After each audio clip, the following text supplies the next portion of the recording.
Howdy. Today we're going to read Mosiah chapter 19. And before I begin, I'd like to invite you to hit pause and say a prayer, ask for discernment, so you can get what you're supposed to. And if you have any questions, write them down. If you want to follow along online, there's a link in the description you can do that with. And there's another link in the description that you can use to request your own copy of the Book of Mormon, like this. See, this is the one I traditionally read from. There you go. And, if you don't want to request one from the church, you can request one from me directly by sending an email to thetruthaboutwaffles@gmail.com, and I'll write my testimony in the blank page or wherever. There's another link in the description you can use to download the Gospel Library app, and that's for your Android, iOS, or Windows device. And it gives you access to the Pearl of Great Price, the Doctrine and Covenants, the Book of Mormon, the Bible, conference talks, all kinds of great stuff. And I think that's it. So Mosiah chapter 19.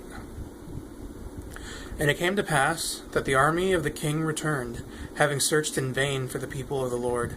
And now, behold, the forces of the king were small, having been reduced. In general, or were those like budget cuts? I wonder. And there began to be a division among the remainder of the people, and the lesser part began to breathe out threatenings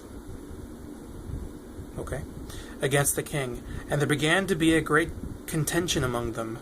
And now there was a man among them whose name was Gideon, and he, being a strong man and an enemy to the king, not of the king, but to the king, therefore he drew his sword and swore in his wrath that he would slay the king. And it came to pass that he fought with the king. And when the king saw that he was about to overpower him, he fled and ran and got upon the tower which was near the temple. And Gideon pursued after him, and was about to get upon the tower to slay the king. And the king cast his eyes round about towards the land of Shemlon, and behold, the army of the Lamanites were within the borders of the land. And now the king cried out in the anguish of his soul, saying, Gideon, spare me, for the Lamanites are upon us, and they will destroy us. Yea, they will destroy my people. And now the king was not so much concerned about his people as... I'm building suspense. Among the number of their dead, yet he was not dead, having been wounded. I think I just skipped a bit. So a little bit more suspense. So I'll reread it. And now the king was not so much concerned about his people as he was about his own life. Nevertheless, Gideon did spare his life, and the king commanded the people that they should flee before the Lamanites, and he himself did go before them, and they did flee into the wilderness with their women and their children.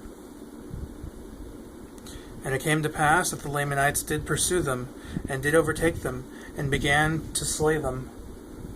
Now it came to pass that the king commanded that all the men should leave their wives and their children and flee before the Lamanites. And now there were many that would not leave them, but had rather stay and perish with them. And the rest left their wives and their children and fled.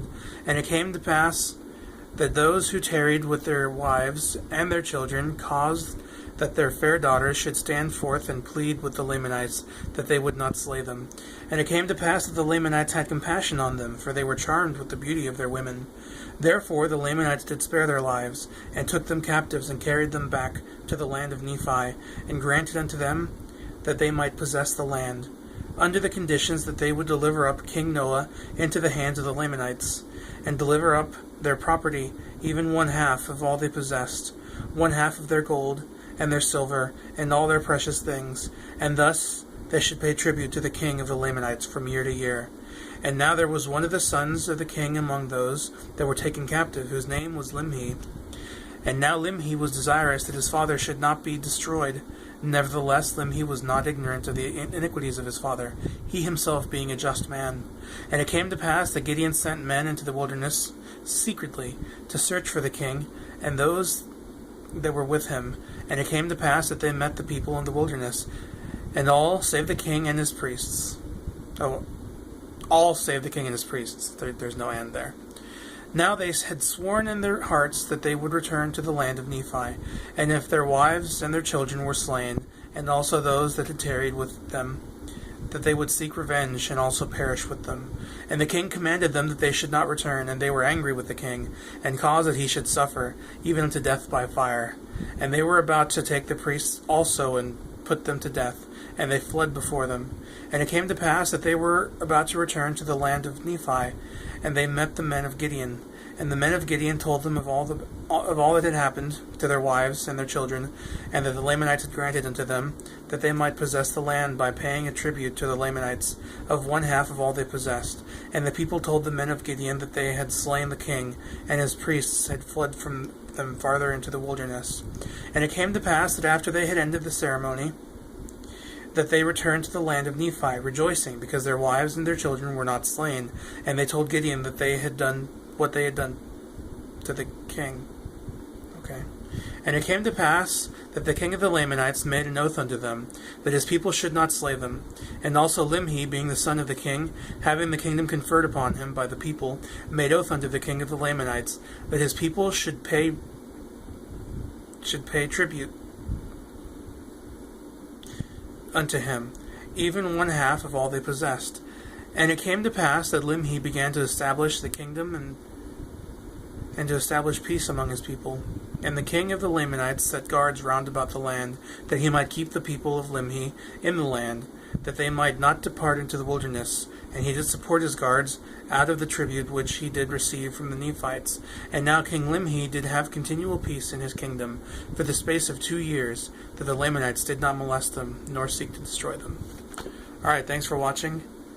And I guess I'll see y'all when I see y'all, right? Adios.